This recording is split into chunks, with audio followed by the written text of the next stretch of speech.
बिस्मिल्लाहिर्रहमानिर्रहीम। अस्सलाम वालेकुम नादरीन, मिलिट्री कोर्ट में सिविलियन के ट्रायल के हवाले से सुप्रीम कोर्ट ऑफ पाकिस्तान से बहुत बड़ा फैसला आया है। और ये जो फैसला सुप्रीम कोर्ट ऑफ पाकिस्तान ने दिया है, इसका इमरान खान साहब से मुतल्लिक क्या ताल्लुक़ है, और सुप्रीम कोर्ट ऑफ पाकिस्तान अगर ये फैसला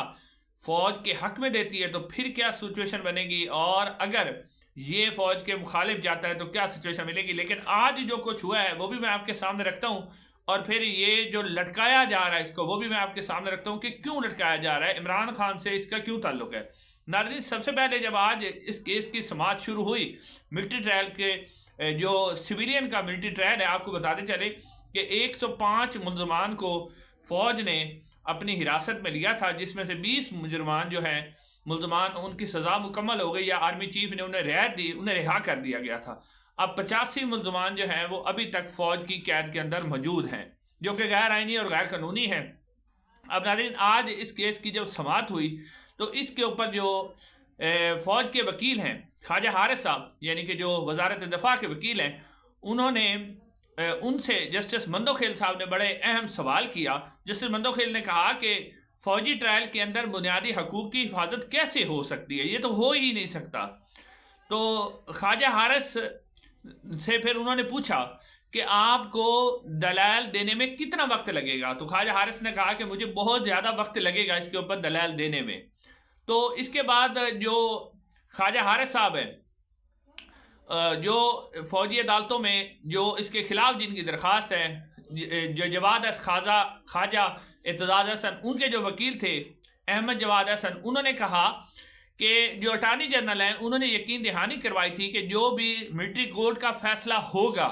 उसकी तमाम तर वजूहात, यानी जिस बुनियाद पर उस मुलज़िम को सज़ा दी जाएगी वो फराहम की जाएगी। लेकिन अभी तक किसी भी जो 20 मुलज़मान को फ़ैसला हुआ है वो फराहम नहीं की गई, तो फिर बुनियादी हकूक़ की खिलाफ वर्जी हुई। तो इसमें फिर एतजाज़ हसन साहब खड़े हुए और उन्होंने कहा कि जो मिलिट्री कोर्ट के अंदर जो फैसला मिलिट्री कोर्ट देती है उसका जो फाइनल अख्तियार होता है, यानी किसी को अगर सज़ाए मौत भी दे दी जाए तो उसका फाइनल अख्तियार जो है वो आर्मी चीफ के पास होता है कि वो उसकी सज़ा को कलअदम भी करार दे सकता है और उसे सज़ा भी दे भी सकता है। तो आर्मी चीफ ने तो उनका मुकदमा ही नहीं सुना होता, यानी आर्मी चीफ ने कौन सा मुकदमा सुना होता है, तो फिर बुनियादी हकूक़ की हिफाजत किस तरह होगी।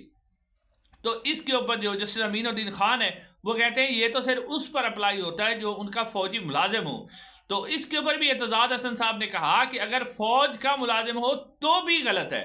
तो इसके ऊपर जो अपना दरख्वास्त गुजार है जो जस्टिस अमीनुद्दीन खान है, उन्होंने कहा कि चलो आप बैठ जाएं, हम आपकी बारी पर आपको सुन लेंगे, यानी सख्त सवाल जब हुआ।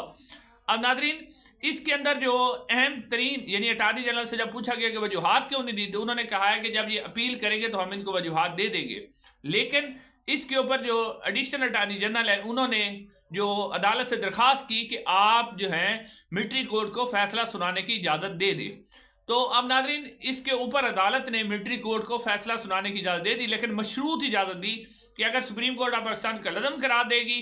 तो वो जो सज़ाएँ होंगी ऑटोमेटिकली कलअदम हो जाएंगी, और अगर जायज़ करार देती है तो फिर वो सज़ाएँ जायज़ हो जाएंगी। लेकिन ये भी कहा गया कि 1 साल से जो लोग इस वक्त मिलिट्री की कैद में तो उनका क्या हो जाए, तो अदालत ने कहा कि उनको भी हम रिलीफ देंगे।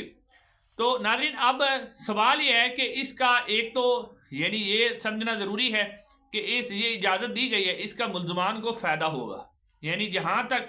जो वकला बात करेंगे मुलज़मान को फ़ायदा होगा।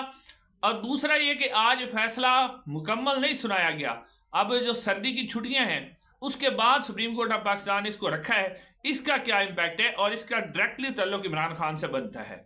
नाज़रीन, सबसे पहले मैं आपको ये बताऊं कि मुलज़मान को इसका क्या फ़ायदा होगा। मुलज़मान को फ़ायदा ये होगा कि जो भी किसी का मिलिट्री ट्रायल होगा और उसके बाद उसको सज़ा होगी, एक तो जिन मुलज़मान को 1 या 1.5 साल सज़ा होनी है वो रिहा हो जाएंगे, उनको ये फ़ायदा होगा। और दूसरा ये होगा कि जिसका मिलिट्री ट्रायल होगा तो वो जब मिलिट्री ट्रायल हो जाएगा तो कम से कम ये मालूम हो जाएगा कि जिस तरह फ़ौज सज़ा सुनाती है कि बस सुना देखा और ठक सज़ा, तो वो जो बुनियादी हकूक़ की खिलाफ वर्जी होगी वो भी वाज़ेह तौर पर सुप्रीम कोर्ट ऑफ पाकिस्तान के सामने आ जाएगी। अब जब दोबारा सुप्रीम कोर्ट के सामने केस लगेगा तो वो सारी वजूहात जो किसी को फैसला देने और बुनियादी हकूक़ के खिलाफ वर्जी करने की होंगी, वो जो दरख्वास्त गुजारान है ان کو فائدہ ہوگا اور وہ سپریم کورٹ کے سامنے رکھیں گے. بے شک یہ آئینی بینچ جو ہے عسکری بینچ ہے، لیکن پھر بھی اس کے لیے بہت مشکل ہو جائے گا کہ اتنے جو بنیادی حقوق کی خلاف ورزی ہیں اس کے خلاف فیصلہ دے. ناظرین، اب دوسری بات کہ کیوں یہ کیا گیا ہے کہ فیصلہ آج نہیں سنایا گیا اور اس کو لٹکایا جا رہا ہے. ناظرین، کیونکہ یہ جو آئینی بینچ ہے یہ عسکری بینچ ہے، تو اب یہ اس لیے لٹکایا جا رہا ہے کیونکہ آج اگر سپریم کورٹ آف پاکستان ایک دن میں، 2 دن میں، 3 دن میں یہ فیصلہ سنا دیتی کہ سویرین کا ٹرائل ملٹری کورٹ کے اندر نہیں ہو سکتا، تو پھر عمران خان صاحب کو جو دھمکی دی جا رہی ہے